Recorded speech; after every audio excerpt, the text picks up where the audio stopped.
Ternyata hidup tuh simple, hidup tuh mudah. Yang sulit itu adalah kita sendiri yang membuat itu sulit.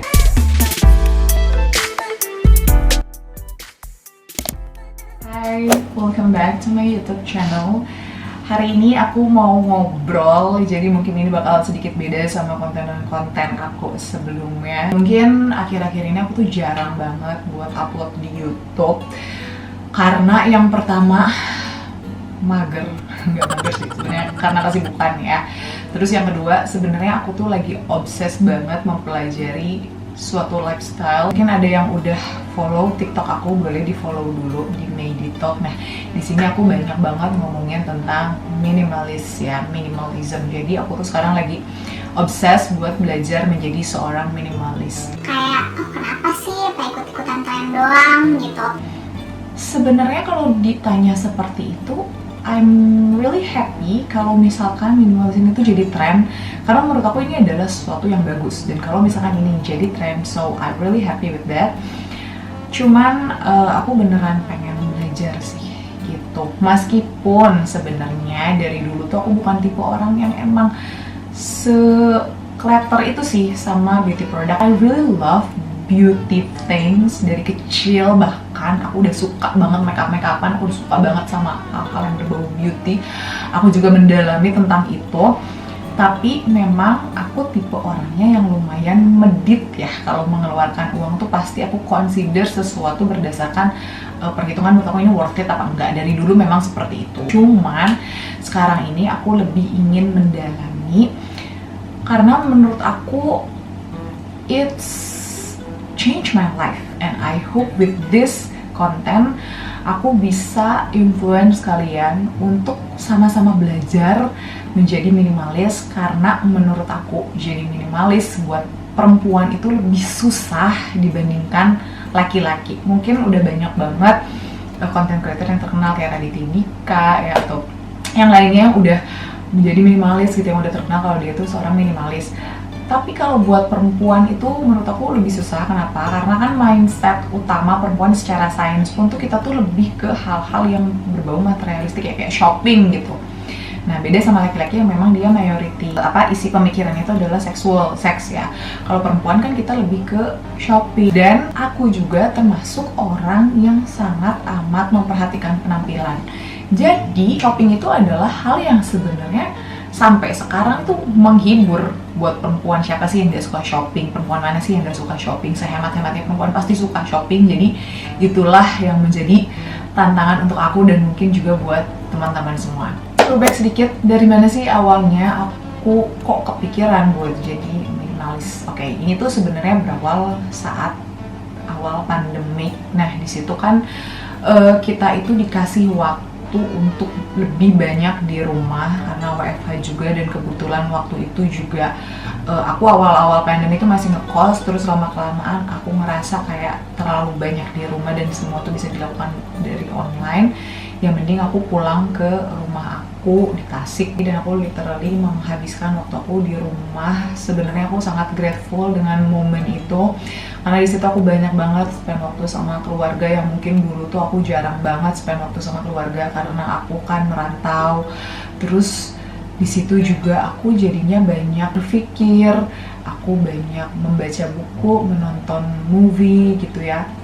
Dan aku banyak akhirnya juga membaca buku-buku yang membuat aku tuh belajar mengenai stoicism atau juga self-development yang lain. Dan gongnya adalah pada saat itu tuh sekitar tahun 2019-an, which is aku tuh lagi berumur 25 tahun, kayak aku baru mau beranjak ke 25 tahun. Dan itu kan quarter life crisis. Bayangin aku quarter life crisis di saat pandemic, dan aku sedang single, jomblo, and available gitu. Jadi di situ tuh adalah momen aku bener-bener bisa exploring myself. Meskipun aku ngerasa aku mulai bisa bener-bener explore myself ketika aku ke Jakarta, aku sendiri di Jakarta gitu. It's really a lot of things that I can explore.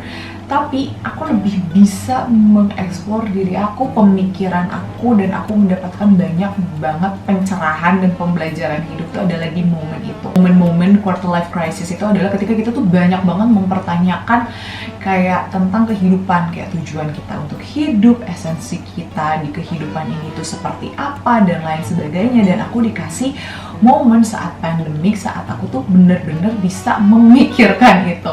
Terus di momen itu kan momen-momen yang tidak pasti, yang pada akhirnya aku berpikir bahwa semua yang kita punya, barang-barang yang kita punya saat momen itu tuh ternyata nggak bermanfaat amat gitu, karena kita nggak bisa kasih unjuk ke orang juga karena kita di dalam rumah seharian gitu. Yang pertama. Terus di situ, di momen itu, karena aku single juga, jadi aku mengeksplor diri aku juga open banget diri aku untuk kenal berbagai macam orang. Aku kenal banyak laki-laki lah ya istilahnya, yang alhamdulillahnya aku dikenalkan dengan orang-orang yang memberikan banyak banget insight buat aku, terutama mengenai how to maintain our financial. Karena aku nggak tahu sih ya, di circle teman-teman ciwi-ciwi aku itu jarang banget ada cewek yang memang udah matang banget untuk mengelola keuangan atau punya pemikiran yang cukup serius mengenai how to manage their money gitu kalau untuk perempuan ya. Karena kebanyakannya kita tuh kayak ngomonginnya tuh hal-hal yang lebih ke trend fashion, beauty, atau ngomongin pasangan dan lain sebagainya. Enggak.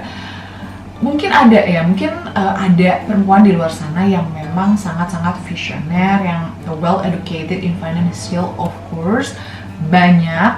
Cuman kebetulan di circle aku pada saat itu, circle pertemanan aku tuh nggak ada gitu yang bisa kasih pandangan mengenai financial management. Nah, ketika aku bertemu dan kenalan sama banyak laki-laki yang mungkin di bidang yang berbeda-beda dan backgroundnya yang berbeda-beda, aku tuh dapat banyak banget insight, dan thank God aku dikenalkan sama kalian yang which is sekarang tuh mungkin ada juga beberapa yang masih jadi teman aku gitu, karena it's really fun ya. Aku bisa kenal sama berbagai macam orang dengan background yang berbeda-beda dan kita bisa bertukar pikiran bersama gitu.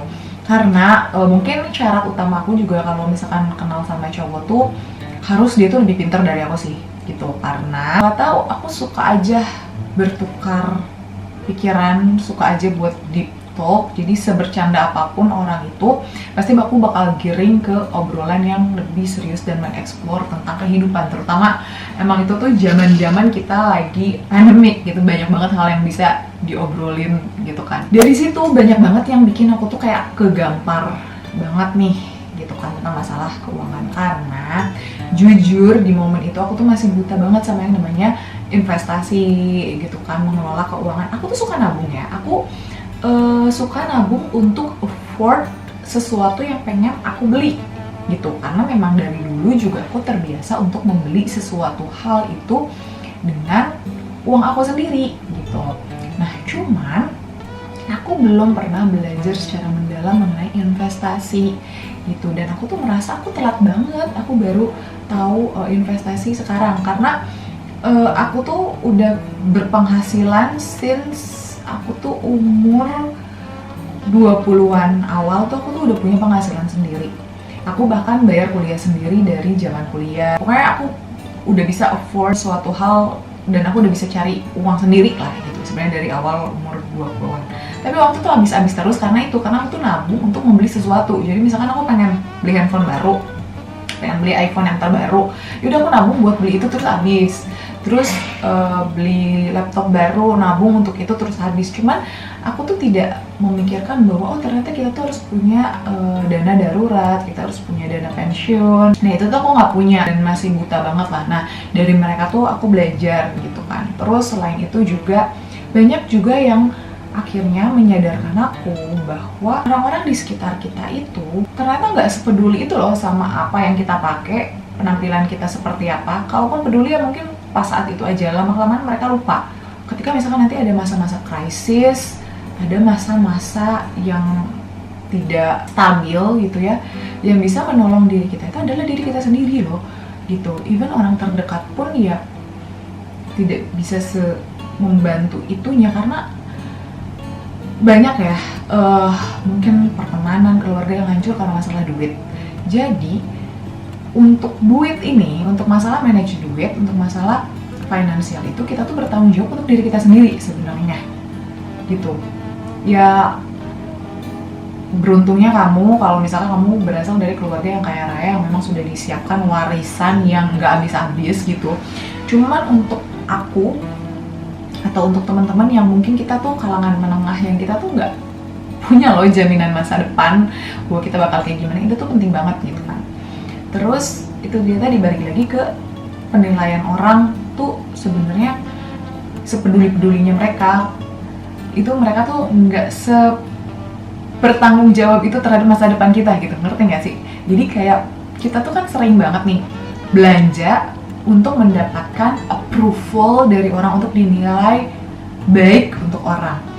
Sedangkan penilaian itu sebenarnya tidak akan berlangsung lama. Sangat rugi kalau kita spend uang untuk mendapatkan validasi orang lain lah, dibandingkan untuk nge-secure diri kita sendiri, yang benar-benar kita secure diri kita sendiri. Nah, dari situ tuh aku mulai banyak tertampar lah gitu. Dan makin, aku nggak tahu ya, kamu kalau misalkan kenal sama orang-orang yang makin pintar atau makin sukses, biasanya mereka itu makin low profile dan nggak se-hebring orang-orang yang lagi build personal branding gitu loh, atau nasabah priority BCA.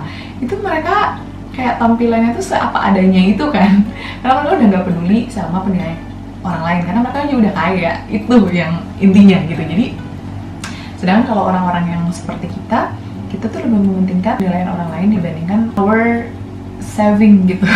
Untuk aku dan untuk kita yang mungkin bekerja di bidang pemasaran, jadi penampilan itu tentunya sangat penting ya. Itu aku agree, penting banget penampilan. Cuman mungkin sekarang lebih tahu aja sih prioritasnya mana yang memang perlu kita kasih effort untuk pengeluaran yang besar, mana yang tidak. Kebetulan karena aku masih ngekos dan aku masih pindah-pindah kosan, jadi aku sekarang mulai mempersedikit barang-barang, karena itu tuh mempermudah banget hidup aku. Jadi aku kalau pindahan tuh nggak serempong itu, dan ketika misalkan nanti aku dipindahin ke sini itu simple. Aku sekarang udah nggak butuh sebanyak itu barang. Aku sekarang kalau travel, sesering itu aku travel, aku mungkin cuma bawa 1-2 baju, dan aku dengan baju itu aku ngerasa udah cukup gitu. Bahkan aku tuh kadang sering dibilang kayak bawaannya sedikit banget gitu, bawaannya serius, kamu cuma bawa 1 tas gitu kan. Cuman dengan belajar minimalis kita tuh belajar hidup lebih simple sih, dan menurut aku itu fun banget. Ternyata hidup tuh simple, hidup tuh mudah, yang sulit itu adalah kita sendiri yang membuat itu sulit, padahal orang-orang pun tidak pernah mempersulit kita. Jadi yang membuat itu sulit itu adalah diri kita sendiri, kayak gitu. So sebenarnya banyak banget hal yang pengen aku obrolin tentang minimalis. Mungkin nextnya aku bakal ngomongin tentang gimana caranya atau step by step buat belajar jadi minimalis, karena aku juga masih belajar ya, by the way. Correct me juga kalau misalkan ada kata-kataku yang salah nih dari penjelasan ini, karena aku masih belajar. Terus juga mungkin next aku juga bakal balik lagi buat review-review buku tentang minimalis atau tentang hal-hal lain, karena aku tuh pengen banget teman-teman yang jadi penonton aku, kita tuh sama-sama glow up bareng tuh, nggak cuman dari segi beauty-nya doang. Beauty semas ya buat perempuan, karena itu adalah investasi ya buat perempuan. Tapi dari segi pemikirannya, knowledge, dan juga secara mentalitinya juga kita bisa dewasa bareng-bareng nih gitu. Karena aku dari awal nge-build channel aku, dari zaman aku masih labil sampai sekarang, aku tuh pengen nge-bring penonton aku juga dewasa bareng. Okay, so that's it. Thank you so much for watching, and I'll see you in my next video.